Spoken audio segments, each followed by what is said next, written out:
Allez. Shalom. Asha.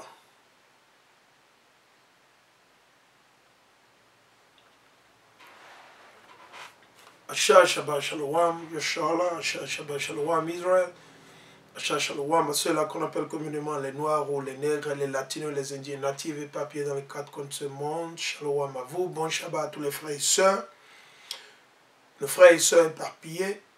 Une nation éparpillée dans les quatre coins de ce monde à cause de nos iniquités et à cause de nos péchés.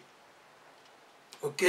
Sortez de la politique, sortez des religions, sortez de l'idolâtrie et allez vers l'Éternel. C'est important. C'est le message le plus important, la repentance.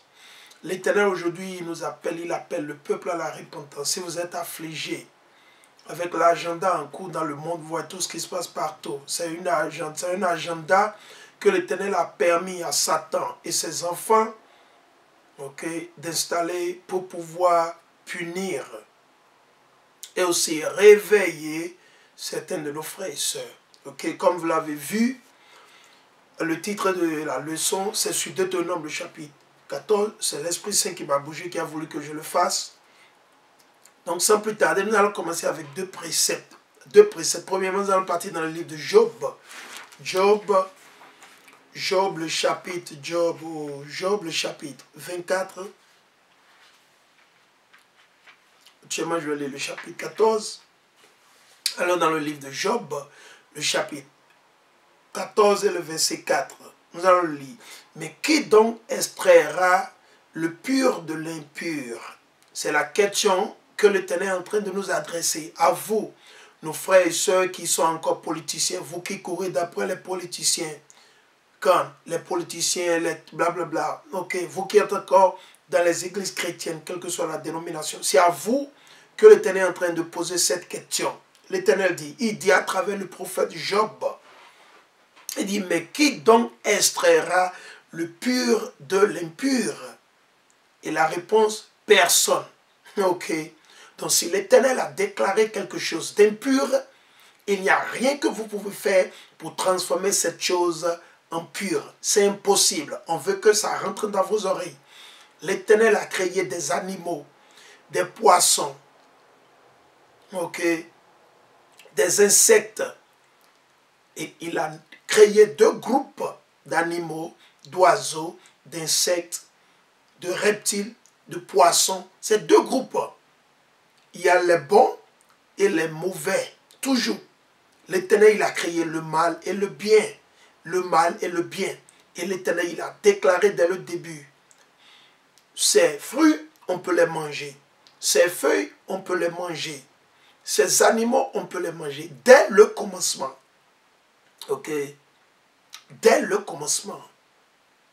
Ok? L'Éternel, il a interdit. Pourquoi Adam? Pourquoi nous avons connu la mort à travers Adam? C'est à cause du péché d'Adam. Quel péché Adam a commis? Il a mangé ce que l'Éternel lui a interdit de manger. Parce que dehors, là, il y a beaucoup de vous, vous les rebelles, surtout vous les noirs. Vous êtes des rebelles. Et si vous vous rebellez contre l'Éternel, Yahweh, il va vous tuer. L'Éternel, il va vous tuer. Si vous voulez vous rebeller, continuez à manger les animaux impurs, en disant que vous avez assaisonné, vous avez mis de l'ail, du gingembre, blablabla. Des fois, vous mentez sur Amashia. Vous mentez sur le compte de Paul, que Paul a dit qu'on peut manger tout, que l'Éternel a dit qu'on peut manger. Vous êtes des menteurs. Nulle part dans la Bible, l'Éternel a dit qu'on peut manger tout. Nulle part. Nulle part. Et Paul n'a jamais dit qu'on peut manger tout. Non, il n'a jamais dit. Nulle part. Vous êtes des menteurs. Et l'Éternel, il va vous mettre à nu si vous ne vous repentiez pas. Nous invitons tous les frères et sœurs à la repentance. Fermez votre bouche, fermez votre mandibule ou votre gueule et l'Éternel, il va vous instruire. Ok. Donc nous allons continuer. Je vais le lire. Job 14 et le verset 4. Mais qui donc extraira le pur de l'impur? C'est impossible. L'Éternel a déclaré quelque chose d'impur, c'est impur. Adam, il a mangé quelque chose que l'Éternel lui a dit au début. Vous pouvez manger tout, mais à ceci, ne mangez pas. Ok. Allons.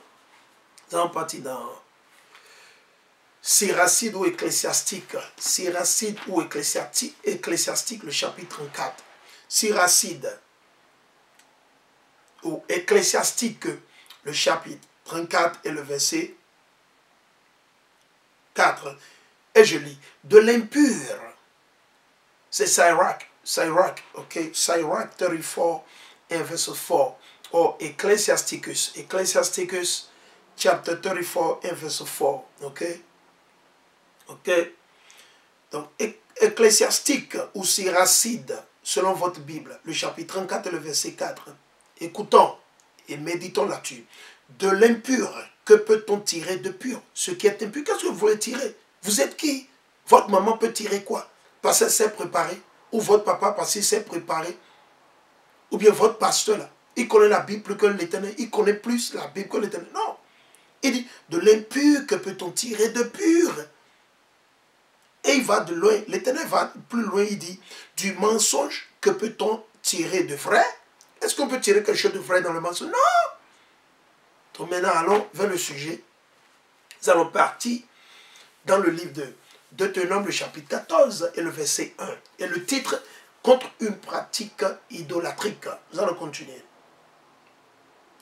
Deutéronome 14 et le verset 1. Vous êtes des fils pour Yahweh, votre Dieu. L'Éternel s'adresse à qui? Aux 12 tribus d'Israël. Ce message a été donné à nos aïeux après l'exode d'Égypte, après que nos aïeuls ont été délivrés de la main de Pharaon. Ok. Le jour de la Pâque, le jour du Pessa, du passage de l'Éternel, ok. L'Éternel, il a donné des lois et des commandements. C'est plus de 613 lois et commandements dans la Bible. Plus de 613 lois et commandements. Les seules lois sur lesquelles on n'a plus besoin de se soucier ou de mettre en pratique aujourd'hui. La loi majeure, c'est la loi sur le sacrifice d'animaux pour les péchés. On n'a plus besoin de faire de sacrifice d'animaux, de verser le sang sur l'autel, tout cela. À cause de qui? Yahweh Shea Mashiach, premièrement.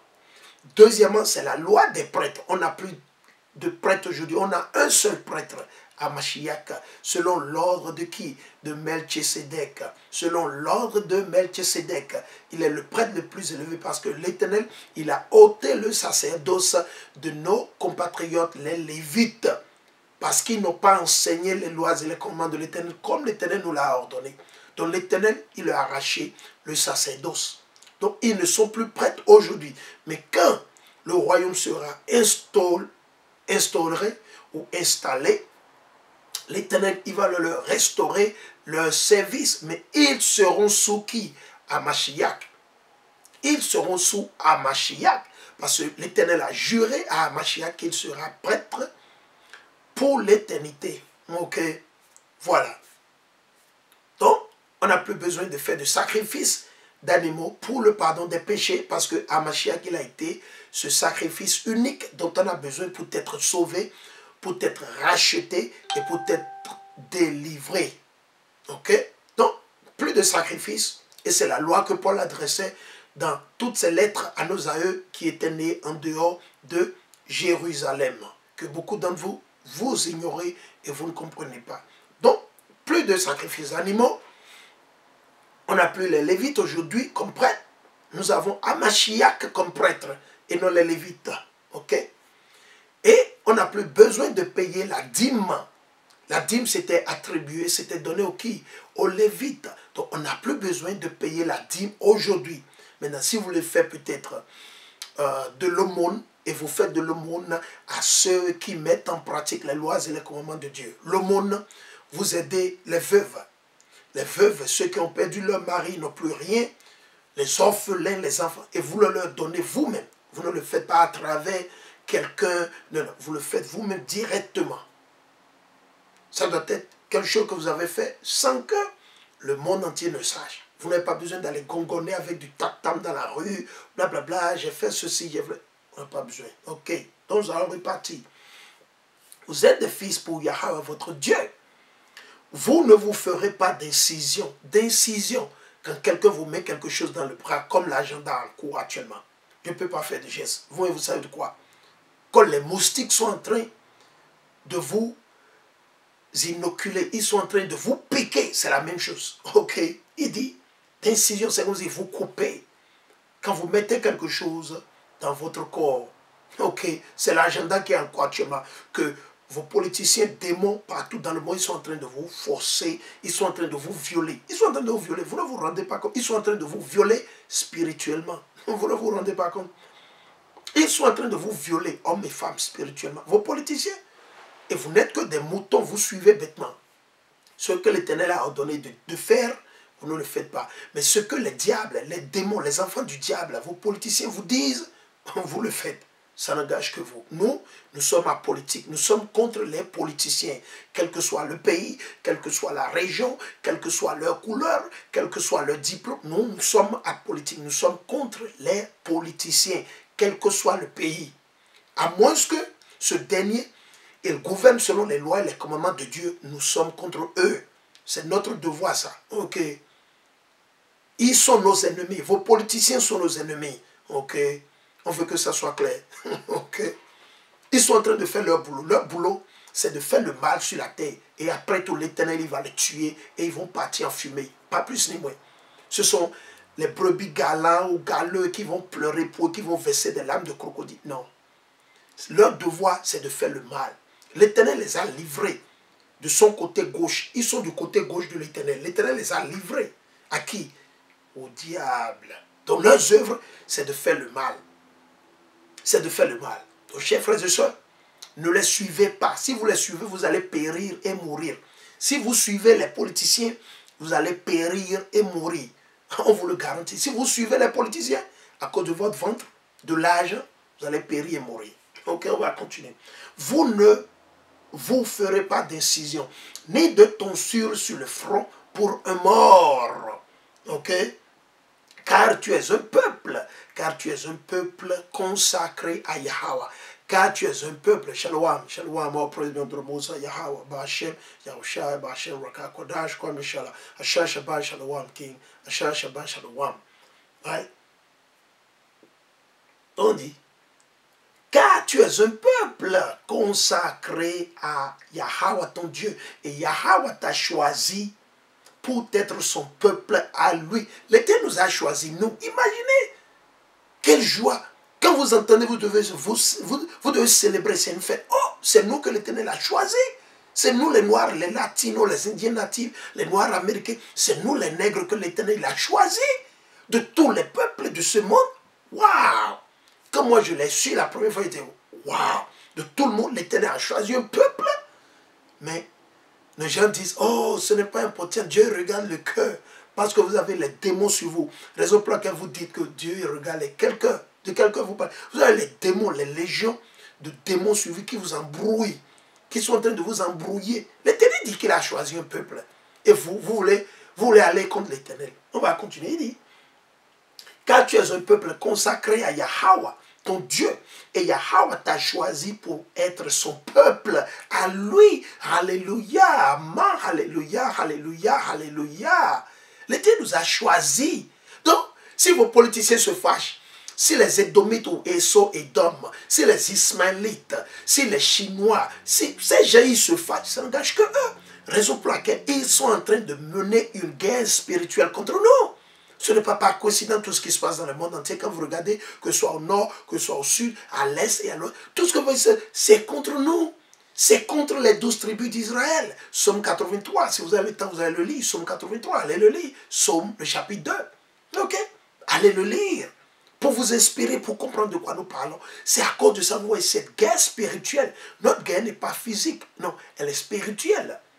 Spirituelle. Ok? Spirituelle.